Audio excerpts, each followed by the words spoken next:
Desa Sumber Bening terletak di wilayah Malang Selatan, tepatnya di Kecamatan Bantur, Kabupaten Malang, Jawa Timur.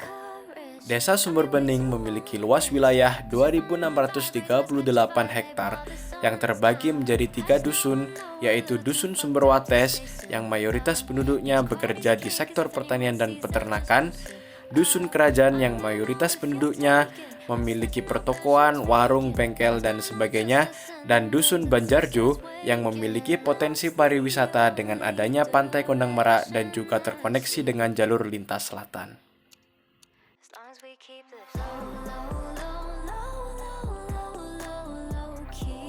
Penataan ruang di Desa Sumber Bening terdiri dari lahan ladang palawija seperti kedelai, kacang tanah, koro bengkok, kacang hijau, jagung, dan ubi kayu seluas 950,31 hektar atau 46,96% dari luas desa.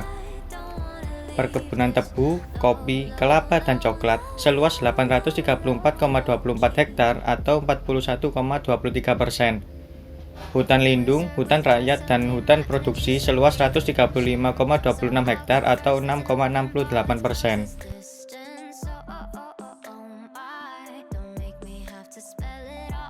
Sawah tata hujan seluas 70,11 hektar atau 3,46%.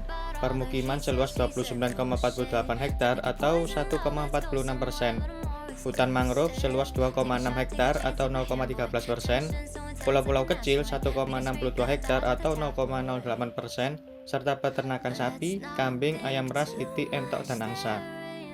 Jadi, luas pemanfaatan lahan Desa Sumber Bening secara total adalah 2023,62 hektar dari luas wilayah totalnya sebesar 2.638 hektar, yang berarti pemanfaatan untuk lahan di Desa Sumber Bening sudah tergolong optimal.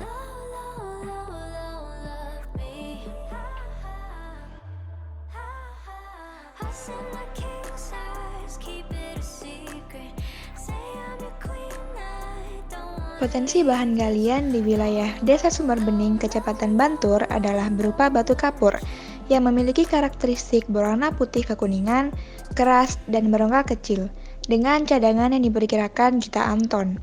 Batu kapur ini termasuk ke dalam jenis bahan galian C. Namun, di Desa Sumber Bening tidak ditemukan adanya aktivitas pertambangan resmi.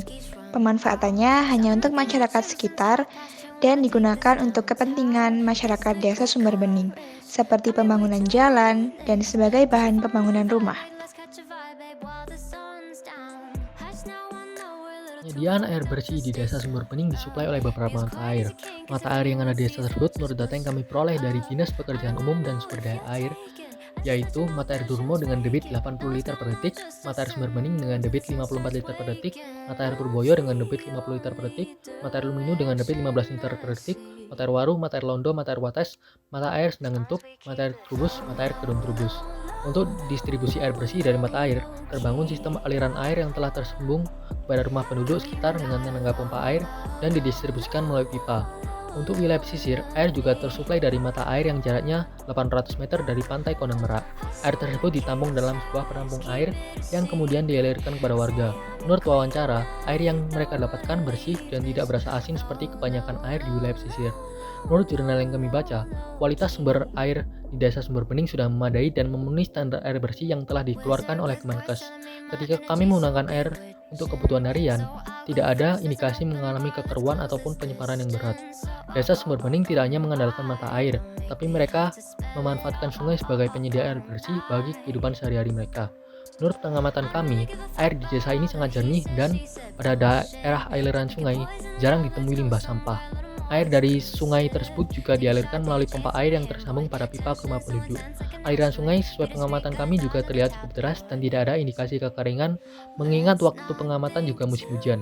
Menurut data yang kami dapatkan melalui website Kecamatan Bantur, Desa Sumber Bening dilewati oleh beberapa sungai, yaitu Sungai Lesti dengan debit 351 liter per detik, Sungai Bledokan dengan debit 120 liter per detik, Sungai Luminu dengan debit 15 liter per detik, Sungai Kondang Merak, Sungai Bare. Selain itu, menurut wawancara dengan pihak kantor Desa Sumber Bening, Desa ini juga mengandalkan sumur bor sebagai pemasok air bersih. Terdapat 5 sumur bor yang dibangun di Desa Sumber Bening yang dialirkan dengan pompa air melalui pipa-pipa yang menyambung ke rumah penduduk.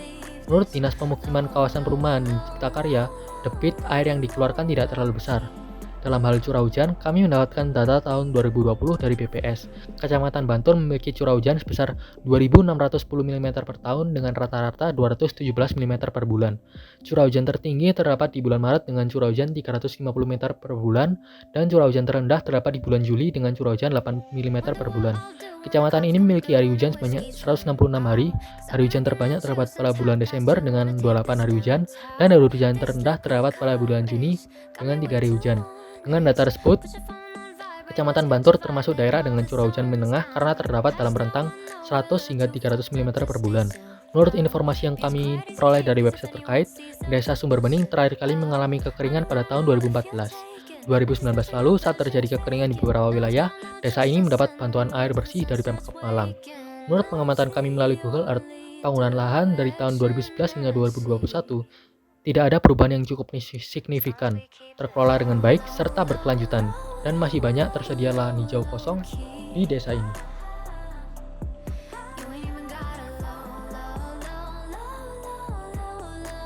Desa Sumber Bening memiliki data kemiringan lereng rata-rata di kisaran 30% hingga 45%, sehingga termasuk dalam kondisi kemiringan agak curam. Dengan demikian, Desa Sumber Bening termasuk dalam kemampuan lahan kelas 6. Penggunaan lahan kelas 6 terbatas untuk tanaman rumput atau padang pengembalaan, hutan produksi, hutan lindung, atau cagar alam. Tanah-tanah kelas 6 yang terletak pada lereng agak curam, jika digunakan untuk pengembalaan dan hutan produksi, harus dikelola dengan baik untuk menghindari erosi. Pemanfaatan lahan berdasarkan analisis kemampuan dan kesesuaian lahan di Desa Sumber Bening dapat dikatakan telah optimal. Hal tersebut dibuktikan dengan adanya hutan lindung yang tersebar merata di bagian selatan, hutan produksi berupa sengon, perkebunan tebu dan kelapa, serta lahan pertanian tersebar di beberapa titik. Persebaran jenis tanah di Desa Sumber Bening.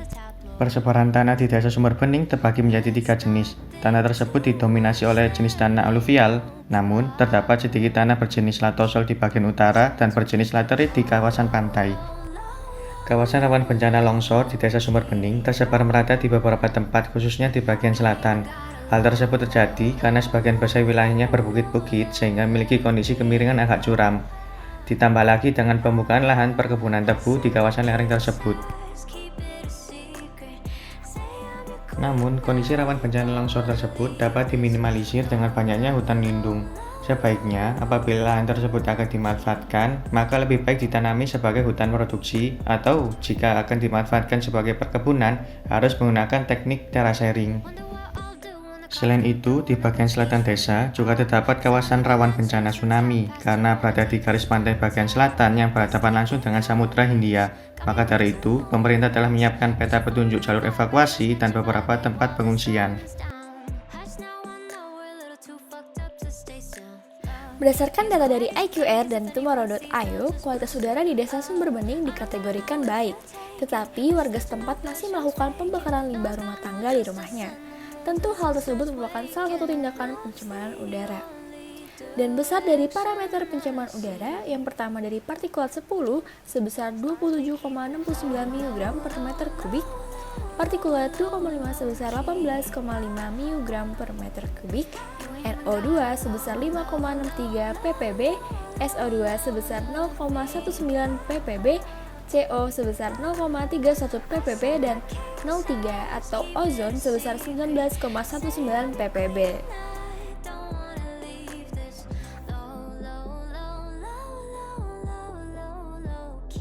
Banyak potensi vegetasi di Desa Sumber Bening, seperti hutan lindung, konservasi, hutan produksi, dan sumber air. Setelah dilakukan pengamatan di desa tersebut, ternyata memang benar bahwa banyak tanaman yang tumbuh subur di daerah tersebut dan didominasi oleh pohon jati. Menurut warga desa, rutin juga diadakan perawatan hutan lindung di desa tersebut yang mengindikasikan di desa ini terjadi vegetasi buatan. Namun, warga desa menyatakan bahwa memang belum ada satu kawasan khusus yang diperuntukkan sebagai ruang terbuka hijau. Tetapi, keseluruhan wilayah tersebut didominasi oleh lebih dari 50% tumbuhan yang masih dirawat dengan baik, dan sisanya adalah pemukiman penduduk. Pelimpahan vegetasi tersebut dimanfaatkan warga untuk menghidupi kehidupannya sehari-hari tanpa menghilangkan kelestarian lingkungan di wilayah tersebut. Rangkaian vegetasi di Desa Sumber Bening berpengaruh pada kualitas udara yang masih tergolong baik di desa ini.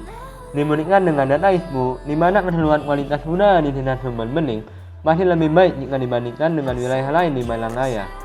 Berdasarkan wawancara dan pengamatan yang kami lakukan, setidaknya ada 3 mata air yang terhubung langsung dengan hutan lindung di desa ini, yaitu mata air Sendang Ngentuk, Tumbus, dan Gunung Tumbus. Hal ini menjadikan pengayaan di hutan lindung menjadi tercukupi dan tanaman dapat tumbuh subur. Kebersihan vegetasi di desa tersebut terjamin karena terdapat banyak pos penjagaan dari hutan lindung tersebut yang masih bertugas yang menguasai dan mengendalikan sisi hutan lindung tersebut agar tetap lestari setiap harinya. Selanjutnya kami akan membahas mengenai oceanografi, di mana oceanografi sendiri terbagi menjadi 4 bagian, yaitu fisik, kimia, biologi, dan geologi. Kelompok kami sudah melakukan penelitian lebih lanjut terkait data-data terkait. Yang pertama yaitu bagian fisik. Nah, di bagian fisik ini kita bisa memperoleh yang pertama yaitu gelombang, di mana ketinggiannya di Pantai Konang Merak ini berkisar 1,5 hingga 2 meter. Namun ketika cuaca sedang tidak bersahabat, tinggi gelombang bisa mencapai 6 hingga 9 meter. Yang kedua, pasang surut berkisar antara 0,26 hingga 1,5, maka tipe pasang surut di perairan ini adalah tipe pasang surut campuran condong ke harian ganda. Yang ketiga yaitu suhu. Suhu di Pantai Konang Merak ini berkisar di antara 30 derajat. Lalu yang keempat ada kecerahan. Data kecerahan perairan Pantai Konang Merak itu 3 meter. Dan arus, kecepatan rata arus ketika muson barat dan timur adalah sekitar 0,3 hingga 0,6 meter per second dan menjadi 2 hingga 3 kali lipat ketika masa peralihan, yaitu di bulan Mei dan November. Nah, bagian kedua yaitu kimia. Nah, di data kimia ini kita bisa mendapatkan data salinitas, pH, dan DO, di mana salinitas Pantai Konang Merak itu 33%, pH 7,8, dan DO 7,83 mg per liter. Selanjutnya yaitu biologi. Nah, di biologi ini kita bisa melihat data klorofil, tepatnya klorofil A yang kami teliti. Nah, itu berkisar 6,8 hingga 10,41 mikrogram per liter pada kedalaman 1 meter dan 7,7 hingga 9,66 mikrogram per liter di kedalaman 5 meter.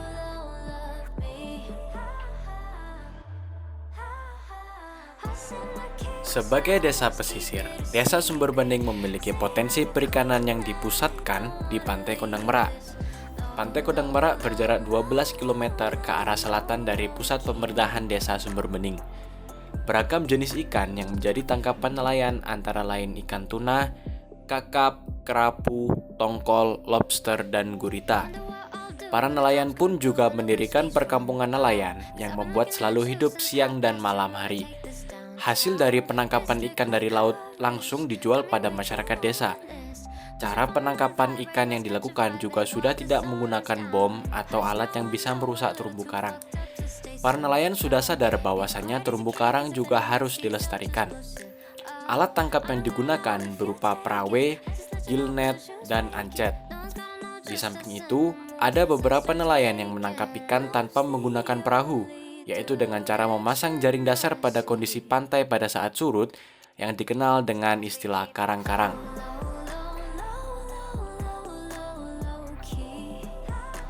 Terdapat juga perikanan budidaya yang dapat ditemukan di Desa Sumber Bening.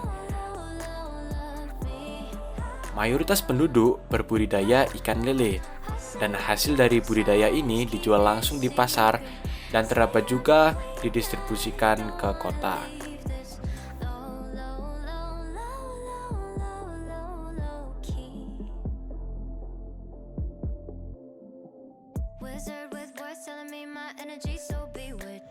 Ekosistem mangrove di Pantai Konang Merak terdapat 14 spesies dari 7 genus mangrove meliputi Rhizopora, Psilocarpus, Avicennia, Bruguiera, Escoecaria, Soneratia, dan Caryopsis. Dari hasil wawancara, mangrove di Pantai Konang Merak ditanam dengan jarak kerapatan 0,5 meter untuk menghindari rusaknya mangrove akibat pasang surut dan gelombang tinggi air laut di Pantai Konang Merak.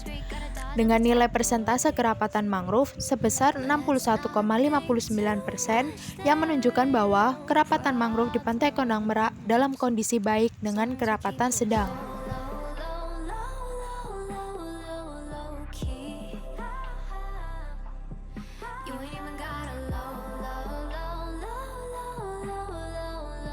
Ekosistem terumbu karang di Pantai Kondang Merak ditemukan 22 spesies dari 7 genus terumbu karang yang meliputi Acropora, Favites, Goniastrea, Montipora, Platygira, Poecilopora, dan Porites.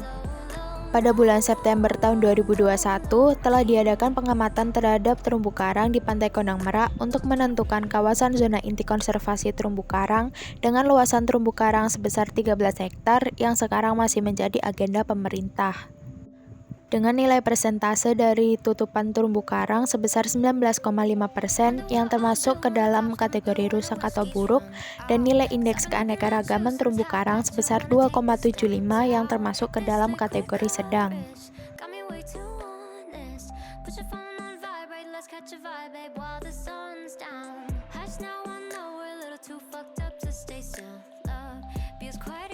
Di Pantai Kondang Merak, diketahui bahwa padang lamun di sana merupakan vegetasi lamun homogeni, yaitu Syringodium aizoitifolium, dengan jumlah tegakan total 207 tegakan lamun. Spesies lamun ini ditemukan tersebar di dasar perairan yang masih terpapar sinar matahari dan terpengaruhi oleh pasang surut air laut dengan kedalaman sekitar 1 sampai 1,5 meter. Individu lamun yang diperoleh memiliki panjang 4-30 cm. Pengambilan data tutupan lamun oleh Agustin 2017 dengan metode sensus yang menggunakan kuadran transect dan dibagi menjadi 3 plot yang berjarak 10 meter tiap plot ke arah laut. Data yang didapatkan dari lapang akan melalui tahap pengolahan hingga dihasilkan persentase tutupan lamun di Kondang Merak, yaitu 33%, yang menunjukkan ekosistem lamun di Pantai Kondang Merak dalam kondisi baik.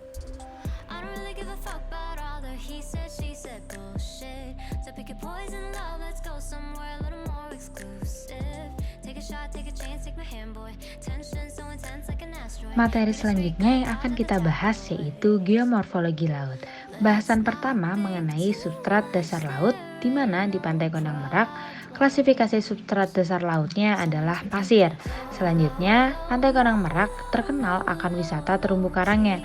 Hal ini membuat banyak karang hidup yang terawat di daerah ini. Deposit pasir laut di daerah ini tergolong pantai karena terdapat kumpulan pasir dan puing-puing batu karang yang merupakan material yang terbawa oleh ombak laut dengan bentuk gumuk pasir transverse dunes.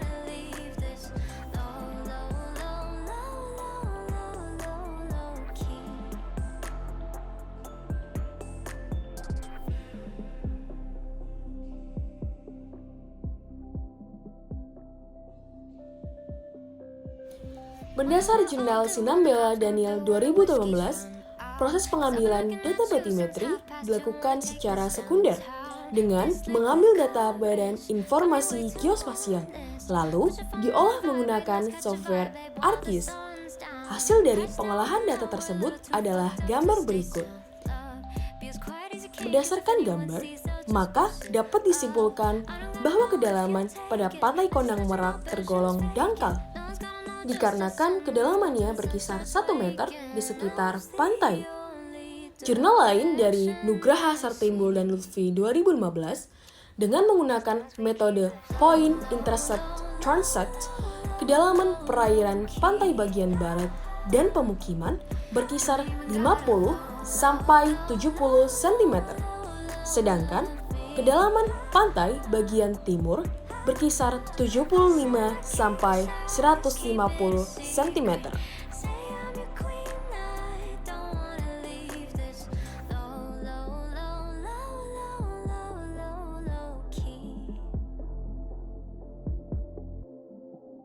Nama saya Aral Subagio aslinya ya.